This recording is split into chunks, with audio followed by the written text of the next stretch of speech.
Oi, gente, de volta aqui para contar a história do Crimeia Leste. Como eu disse no programa anterior, em que tratei do teatro, a gente vai tratar de outro tema, né, envolvendo aí várias pessoas, para a gente ser mais democrático nessa história de contar as pessoas importantes em várias atividades aqui no setor Crimeia Leste. No programa de hoje vamos destacar, como estava mostrando já, o esporte. A capa desse jornal é sobre o Crimeia pós-Várzea, um documentário feito pelo cineasta Ricardo Gilberto, que foi publicado aqui no jornal Crimeia, essa história, em 2015, né? O que aconteceu? Ricardo Gilberto, deixa eu guardar um pouco os outros jornais aqui, depois contar a história das outras pessoas. Ele resolveu contar essa história, né, do como é a praça hoje, né, depois do festival, ou depois de acabar, né, de Crimeia pós-Várzea, né, como é que era, o que aconteceu. Então reuniu um monte de gente na praça, fez o documentário, tá muito legal, o documentário inclusive tá na TV Crimeia, tá na plataforma Intocados, quem quiser acessar pode procurar lá. E aí reuniu, né, algumas pessoas que fizeram parte, né, desse projeto, né, como o Lica, o Assis, o Cláudio Boqueira, o Otoniel Regis, João Ferrin, pessoas inclusive que já foram entrevistadas no jornal Crimeia, para contar essa história, né, o que aconteceu, por que o campo acabou, virou uma praça. Então a gente tem essa história documentada no jornal Crimeia, né? Na TV Crimeia, no documentário O Canto do Rio. Pode procurar lá, você vai achar esse documentário, é bem interessante, você vai conhecer a história aqui então, né? Aqui a foto aqui, deixa eu mostrar a foto aqui. Vou focar aqui, essa foto aqui, ó. Aí tá aí, ó, os entrevistados, né?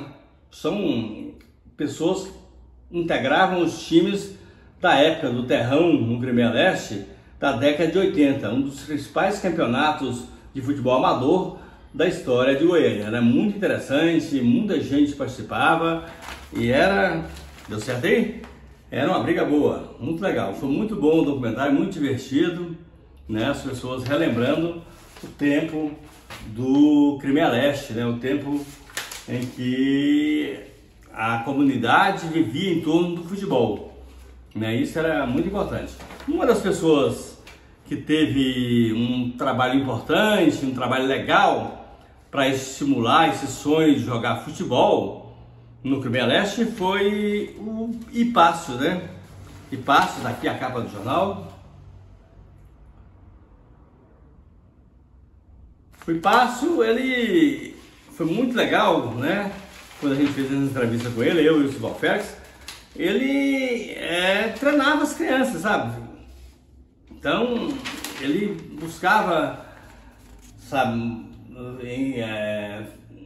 ensinar as pessoas a jogar futebol, fazer treinamento, aqui no campão de terra, sem nenhum, sabe, fazia porque ele tinha vontade de fazer as pessoas, sabe, conviverem, sabe, e terem história. Então ele foi uma pessoa muito importante neste processo, sabe, de estimular o futebol aqui no Crimeia Leste, né? Então surgiram muitas pessoas, né? Eu vou citar algumas aqui, né, que destacaram em times do futebol goiano, como Vila Nova, Goiás, Goiânia, Atlético. No Atlético, por exemplo, teve o Valdeir. Lembra do Valdeir? The Flash? Alguém deve lembrar aí.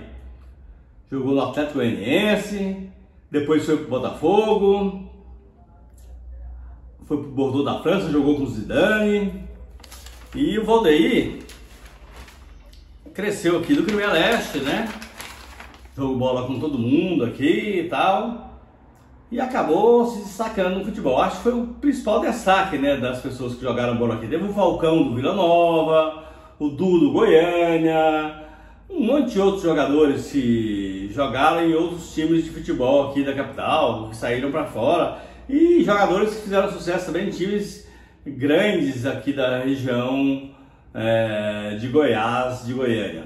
Ou seja, o futebol amador no Crimeia Leste foi muito importante, né? Estimulou muita gente, né? Assim, foi uma época na década de 80 e que teve esse campo que acabou, né? Como eu contei aqui nessa história do futebol, né? Do pós-várzea, né? Quando acabou o campo de futebol, e aí a gente teve uma praça aqui, a Praça Vicente Santos de Almeida, que existe até hoje. Outra pessoa importante que a gente também trouxe nas edições do Jornal Crimeia foi o João Ferrim, né? Que foi pioneiro de futebol de várzea no Crimeia Leste. Está aqui a capa. Jornal Crimeia de 2011 também, né? João Ferrim, vou mostrar a parte interior, né? Que ele criou o primeiro time de futebol. Criou não, ele participou, assumiu, né? Virou dono. João Ferrim e o Canto do Rio, né? Mas ele, assim, estimulou, né? Foi muito importante a participação dele no futebol de várzea do Crimeia Leste. Aqui tem, sabe, jogadores que nessas fotos que participaram, sabe, saíram daqui, foram jogar fora. Ou seja, o futebol de várzea no Crimeia Leste foi muito rico, né? Era um campeonato assim que trazia muita gente, era muito legal.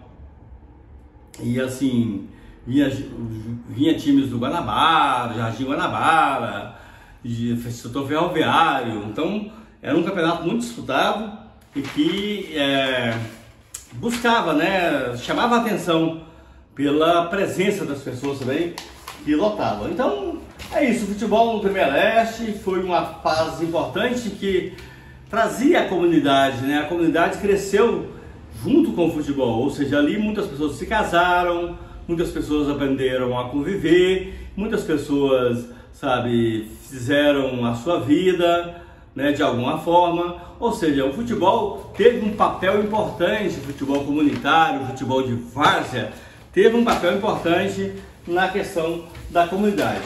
E isso está, né, documentado nesse documentário, né, Crimeia Pós-Várzea, o Canto do Rio, que está disponível aí na plataforma Intocados e também na TV Crimeia. Então, mais um processo importante que foi o esporte. A gente destacou no programa passado a cultura, que foi muito importante também para a formação, né? Os grupos de teatro, o teatro, né? Como a Ceci Pinheiro, o Acia Novoato, o Grupo Sandanço de Arte Popular. E agora a gente traz neste programa o esporte, né? O esporte é cultura também.